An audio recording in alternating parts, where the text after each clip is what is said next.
এখন জিজ্ঞেস করতে পারি কিসের সমাহার? বলছে অনেকের সমাহার। তো অনেকের সমাহার, অনেক মানে কারা? তো মহারাজ বলছেন যে নর্তকী, অনেক নর্তকীর সমাহার। তো ওখানে আবার একজন নটও রয়েছে। তো এইসব অনেকের সমাহার। নর্তকী কারা? ওদের নর্তকী হচ্ছে গোপী। এখন গোপী কারা? গোপী মানে হচ্ছে জীবাত্মা, প্রকৃতি। আরও পরে আরও ভালো বোঝা যাবে। এখন বলেছিল বলছেন নট। বলছেন নটটাকে সবাই জানেন, নট মানে নাচ, একজন পুরুষ নাচছেন, লীলা করছেন, যে তিনি হচ্ছে ভগবান শ্রীকৃষ্ণ। শ্রীকৃষ্ণকে যে সাক্ষাৎ পরমাত্মা, পরব্রহ্ম, এই শ্রীকৃষ্ণ রূপ ধারণ করেছেন।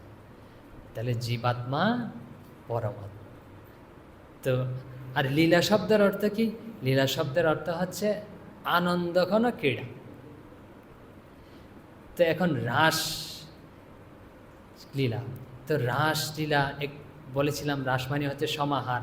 তো একসাথে করে কিসের সমাহার হয়? সমাহার মানে হচ্ছে মিলন, একসাথে মিলন। কিসের মিলন হয়, কিসের সমাহার হয়? রাস মানে বলছে রাস লীলা মানে হচ্ছে কিসের সমাহার? বলছে কিসের মিলন? বলছে পরমাত্মার সাথে না জীবাত্মার মিলন।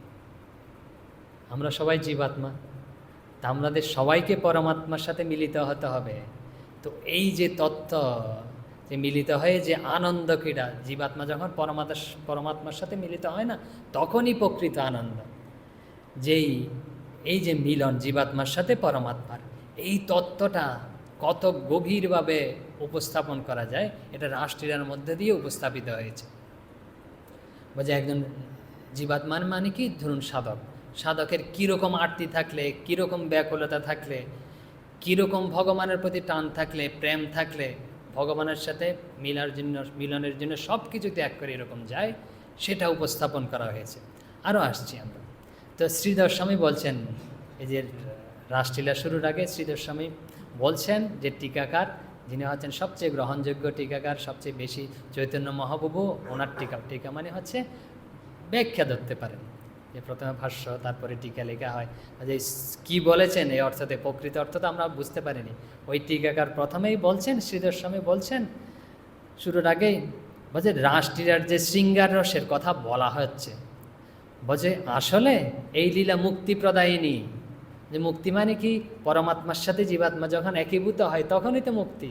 বলছে আসলে মুক্তির কথাই বলা হচ্ছে। তার মানে হচ্ছে